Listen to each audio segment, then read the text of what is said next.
1919 through the end of 1986. And the idea for it started when I was teaching a class at Florida Memorial College in Miami. And the class dealt with the black athlete, and I was looking for that definitive volume that somebody had written that had the entire history between the same set of bookends, and it did not exist, so I decided I would try to do it myself. And this is a first attempt, and I know some mistakes were made, not advertently, but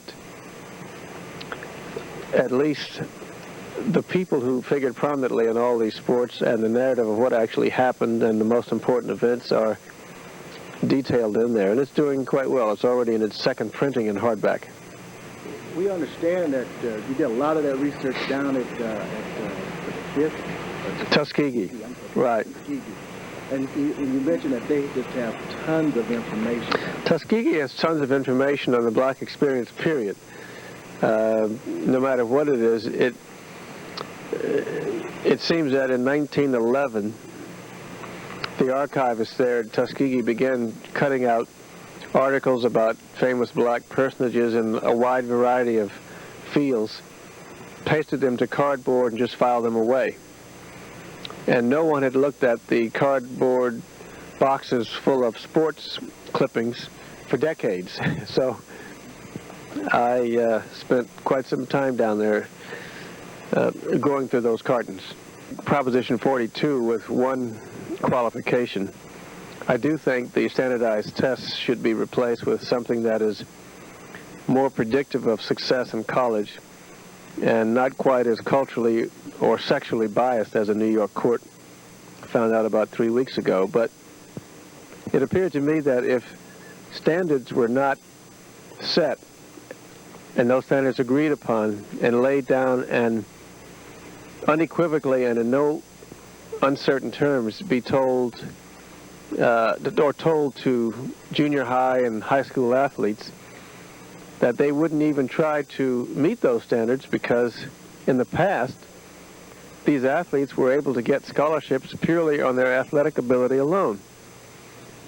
There's no question in my mind that even those from the poorer school districts across the U.S., if they were able to take advantage of 2.5 to 3 hour practice sessions organized by their coaches in track or baseball or football or basketball, well, that shows me that the organizational factor is not a problem.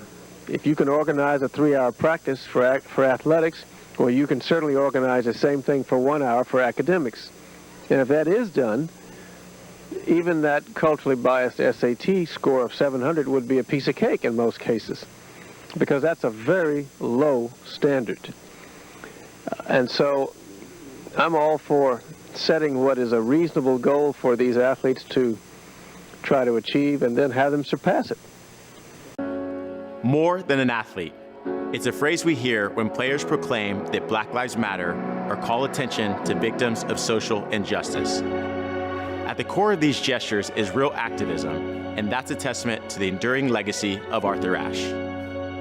Ashe was one of the greatest players of his era, winning 3 Grand Slam singles titles, and he remains the only black man to win Wimbledon. That's it! And he's done it. He really has done it. But those accolades only begin to tell the story of his remarkable life and career. He was born in segregated Richmond, Virginia in 1943.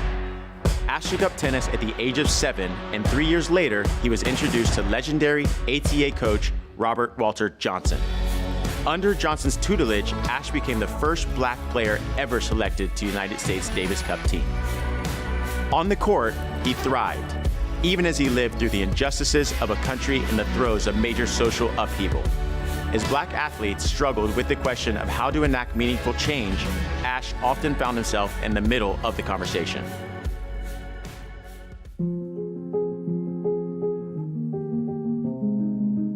In 1968, the year Martin Luther King Jr. was taken from the world, Ashe won his first Grand Slam title at the U.S. Open. In 1973, he became the first black man to play in the national tournament of apartheid South Africa. Ashe agreed to play under the condition that the normally segregated audience be integrated. Ashe, in many ways, epitomized his times, captivating audiences with his excellence on the court, arrested for protesting injustice off it. Then in 1992, he assumed the spotlight again for a different social issue with equally personal stakes. Ashe announced that he'd been diagnosed with AIDS. Yes, I have AIDS, but you can look at me and you can listen to me and you can see me. I am not sick. He would devote the remainder of his life to raising AIDS awareness, and he established the Arthur Ashe Foundation for the Defeat of AIDS. The foundation's impactful work has continued long after Ashe passed away in 1993. More than an athlete, more than a tennis star, Arthur Ashe was living proof that making a change goes beyond the game.